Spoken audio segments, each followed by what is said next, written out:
उस औरत को यीशु ने देखा, यीशु ने बोला उसने सबसे ज़्यादा डाला है। किसने? जिसके पास में 2 ही सिक्के थे, जिसके पास 2 ही रुपए थे। क्यों? परमेश्वर क्या देखता है? परमेश्वर आपके हृदय की तैयारी देखता है। पतरस ने क्या देखा सफीरा और हननिया में? यही तो चीज़ देखी थी कि उन्होंने पाप कर लिया परमेश्वर के आगे, अंदर अपने शारीरिक जीवन में, भौतिक जीवन में पाप आ गया उनके। यहूदा इस्करियोती ने क्या किया? लालच यीशु मसीह को सिक्कों के अंदर बेच डाला। जो ऑफरिंग वो रखता था यीशु मसीह के संग में, जो खजांची था वो, उसकी ऑफरिंग में से वो कुछ मार लेता था, उस चंदे में से मार लेता था।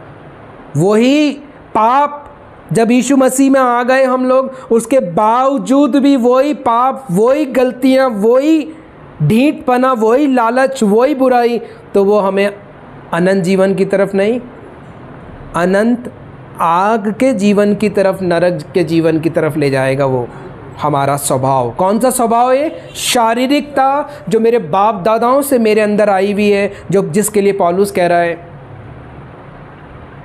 मैं उसके हाथ में बिका हुआ हूँ, उस शारीरिकता के हाथ में, उस पाप के हाथ में। मगर पौलुस फिर 8वें अध्याय में कहता है अब जो यीशु मसीह में, वो एक नई सृष्टि है।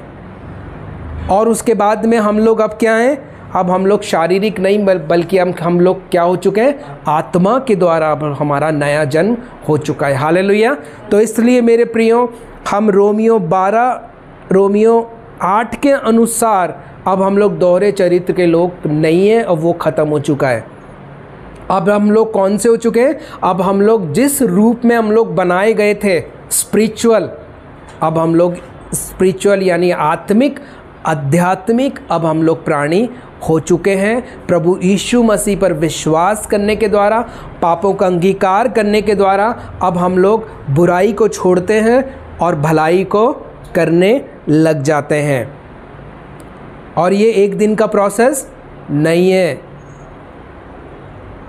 आजमाइश आएंगी, हमारा टेस्ट लिया जाएगा छोटा छोटा, जांचे जाएंगे हम लोग मन में, आँखों से, सोचने विचारने के द्वारा, और परमेश्वर हमें और ऊंचा उठाएगा और सिद्धता में हमारे को बढ़ाएगा। मगर कब? जब हम लोग इस और होंगे तब। जब आप में बुद्धि मांगने की ललक ही नहीं है, जब आप में पवित्र होने की ललक ही नहीं है, तो आप पवित्र